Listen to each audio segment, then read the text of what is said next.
Hello exam में बहुत बहुत स्वागत है दोस्तों आपका। और आज हम जानेंगे क्या है 27 अप्रैल 2020 के लेटेस्ट करंट अफेयर के बारे में।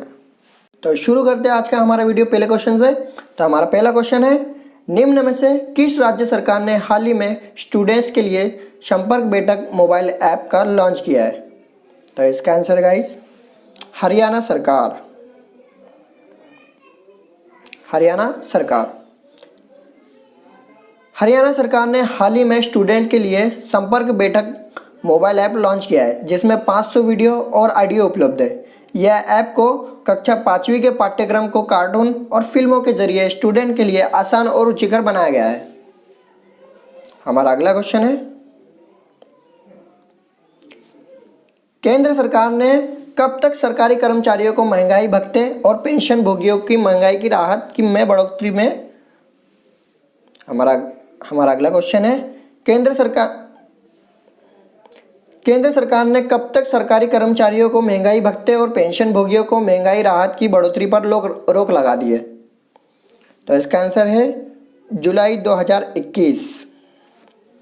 केंद्र सरकार ने जुलाई 2021 तक के लिए सरकारी कर्मचारियों को महंगाई भत्ते और पेंशन भोगियों को महंगाई राहत की बढ़ोतरी पर रोक लगा दी है, लेकिन सरकारी कर्मचारियों को वेतन और पेंशन भोगियों को उनकी पेंशन के 17% की मौजूदा दर पर डीए और डीआर मिलना जारी रहेगा।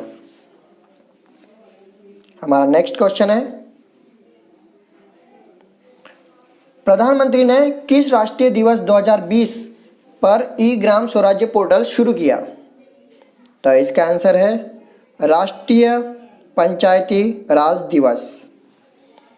प्रधानमंत्री मोदी ने हाल ही में राष्ट्रीय पंचायती राज दिवस 2020, जिसे भारतीय संविधान के 73वें संशोधन अधिनियम 1992 के पारित होने का प्रतीक भी माना जाता है, उस दिन देश भर के सरपंचों से वीडियो कॉन्फ्रेंस के जरिए बातचीत करके ई ग्राम स्वराज्य पोर्टल शुरू किया गया।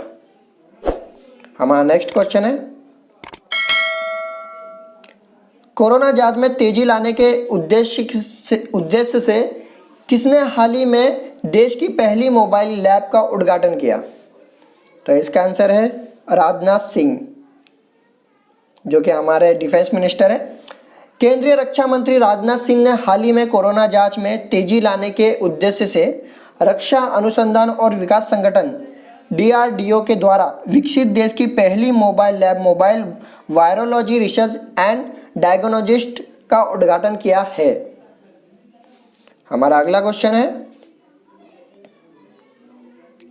हाल ही में किसने भारतीय मानव अंतरिक्ष कार्यक्रम और स्पेस रिसर्च से संबंधित स्वदेशी तकनीकी विकसित करने के लिए प्रस्ताव मांगे हैं? तो इसका आंसर है इसरो ने। भारतीय अंतरिक्ष अनुसंधान संगठन इसरो ने हाल ही में भारतीय मानव अंतरिक्ष कार्यक्रम और स्पेस रिसर्च से संबंधित स्वदेशी तकनीक विकसित करने के लिए प्रस्ताव मांगे हैं। इसरो ने कहा है कि यह मिशन का परिणाम सभी मानव जाति के लिए महत्वपूर्ण होगा। हमारा अगला क्वेश्चन है, 26 अप्रैल को विश्व भर में कौन सा दिवस मनाया जाता है? तो दोस्तों इसका आंसर है विश्व बौद्धिक संपदा दिवस। 26 अप्रैल को विश्व भर में विश्व बौद्धिक संपदा दिवस मनाया जाता है। इस दिवस का उद्देश्य विश्व भर में नवाचार और रचनात्मक को बढ़ावा देने में बौद्धिक संपदा अधिकारों की भूमिका के बारे में जागरूकता फैलाना है। हमारा नेक्स्ट क्वेश्चन है, इनमें से किस रेटिंग एजेंसी ने भारत की वृद्धि दर वित्त वर्ष 2020-21 में घटाकर 0.8% रहने का अनुमान लगाया है? तो इसका आंसर है फिच रेटिंग एजेंसी ने भारत की वृद्धि दर वित्त वर्ष 2020-21 में घटाकर 0.8% रहने का अनुमान लगाया है। वित्त वर्ष 2020-21 में वृद्धि दर में गिरावट की मुख्य वजह उपभोक्ता खर्च में कमी होगी, जो 5.5% से घटकर 0.3% रह जाएगी। हमारा नेक्स्ट क्वेश्चन है, पूर्व ऑस्ट्रेलियाई ऑलराउंडर ग्रेम वॉटसन का हाल ही में कितने वर्ष की उम्र में निधन हो गया? तो इसका आंसर है 75 वर्ष। पूर्व ऑस्ट्रेलियाई ऑलराउंडर ग्रेम वॉटसन का हाल ही में 75 वर्ष की उम्र में निधन हो गया है। उन्होंने ऑस्ट्रेलिया के लिए 1967 से लेकर 1972 तक 5 टेस्ट मैच खेले थे और वर्ष 1972 में उन्होंने 2 एक दिवसीय मैचों में भी अपने देश का प्रतिनिधित्व किया था। हमारा नेक्स्ट क्वेश्चन, भारत के किस पड़ोसी देश ने अपने विदेशी मुद्रा भंडार को मजबूत करने के लिए 40 करोड़ डॉलर मुद्रा की अदला बदली का करार करने की घोषणा की है? तो इसका आंसर है श्रीलंका।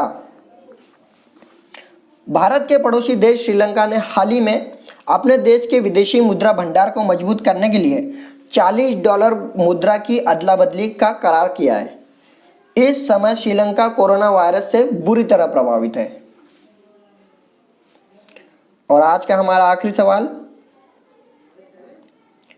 भारत के किस प्रसिद्ध बॉलीवुड अभिनेता मां सईदा बेगम का हाल ही में 82 साल की उम्र में निधन हो गया?